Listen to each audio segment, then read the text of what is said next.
Assalamualaikum warahmatullahi wabarakatuh. Salam sejahtera buat kita semua.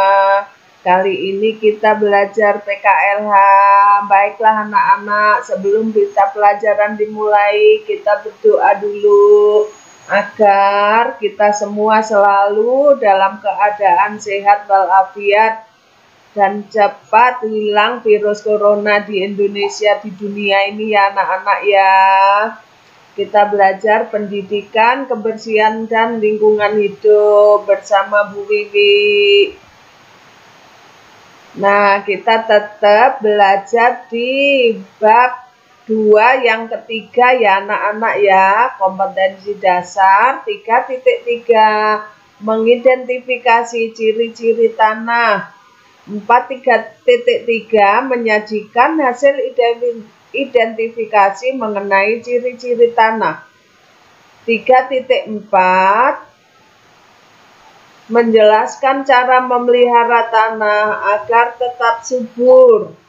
4.4 mengemukakan cara memelihara tanah agar tetap subur. Ya, jenis tanah di Kota Balikpapan anak-anak ya, secara umum Kota Balikpapan memiliki kontur wilayah berbukit dengan ketinggian antara 0 sampai dengan lebih 100 meter di atas permukaan laut. Sebagian besar jenis tanah di Kota Balikpapan adalah potsolik, merah kuning, dan tanah aluvial. Tanah aluvial merupakan hasil erosi dari tanah di kawasan tinggi yang terbawa oleh aliran air sungai. Hasil erosi tersebut mengendap bercampur lumpur.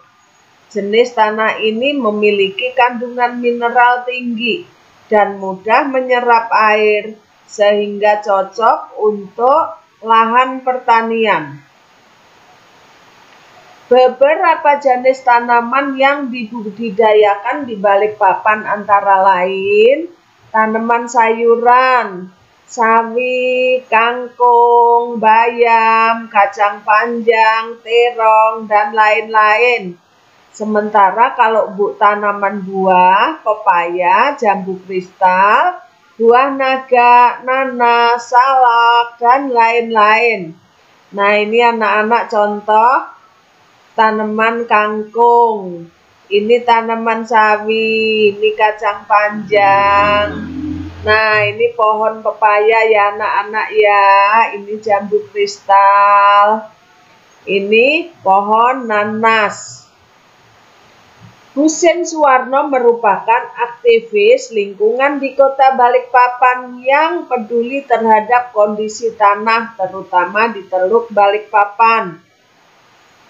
Menurutnya, Teluk Balikpapan perlu dilestarikan sebagai koridor satwa 3 kawasan hutan, yaitu yang ke-1, Sungai Wain sebagai penghasil kayu bangkirai, ulin, gaharu, anggrek, dan memiliki daerah aliran sungai atau das untuk Kota Balikpapan.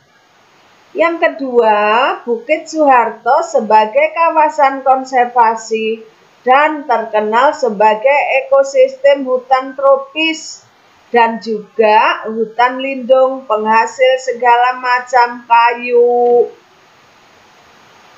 Kalimantan.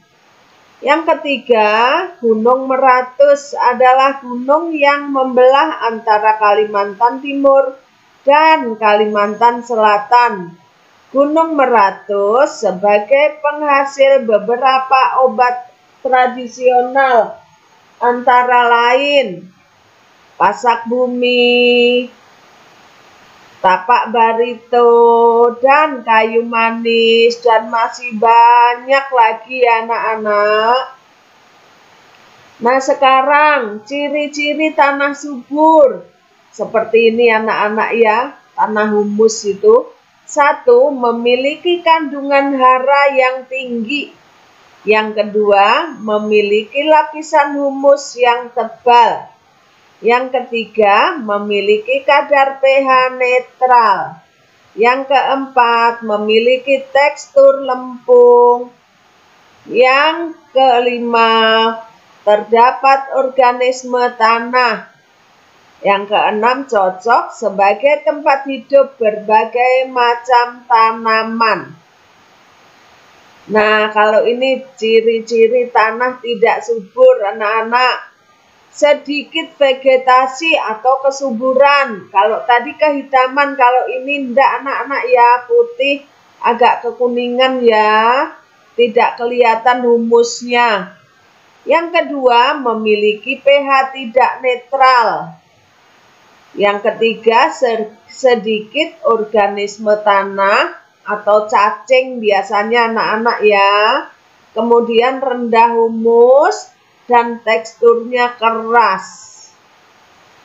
Coba beberapa cara membuat tanah tidak subur menjadi subur kembali. Jadi tanah yang tidak subur tadi anak-anak bisa dibuat menjadi subur kembali. Yang pertama, rutin memberikan pupuk. Yang kedua, memperkaya organisme penyubur tanah. Yang ketiga, menutup tanah dengan mulsa. Nih contohnya anak-anak ya, tanah tadi yang tidak subur apabila dicampur dengan kompos atau pupuk-pupuk sisa-sisa sayur anak-anak. Dicampur menjadi satu, pasti nanti akan menjadi subur, menjadi warna hitam, menjadi banyak humusnya dan banyak bisa dipakai hidup cacing kalau banyak kotorannya seperti ini. Tanah menjadi akan subur. Lanjut anak-anak ya. Ini contoh mulsa penutup tanah.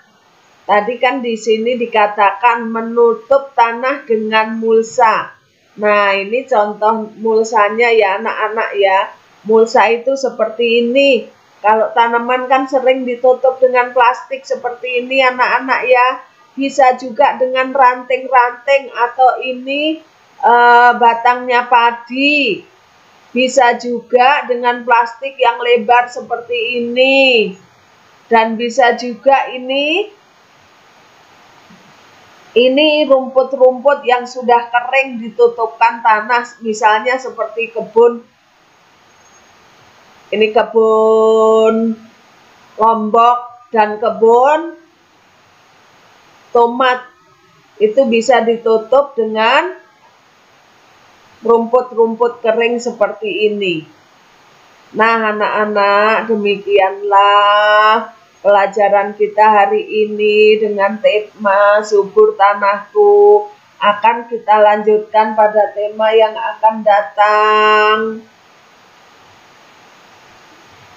Wabillahi taufik wal hidayah. Wassalamualaikum warahmatullahi wabarakatuh. Mohon maaf bila ada kesalahan karena kesempurnaan hanya milik Allah. Tetap semangat walau di rumah ya anak-anak. Jangan lupa tetap terapkan 5M. Mencuci tangan menggunakan sabun di air yang mengalir. Menggunakan masker apabila keluar rumah. Menjaga jarak, menjauhi kerumunan, dan mengurangi mobilitas. Selamat pagi. Assalamualaikum warahmatullahi wabarakatuh.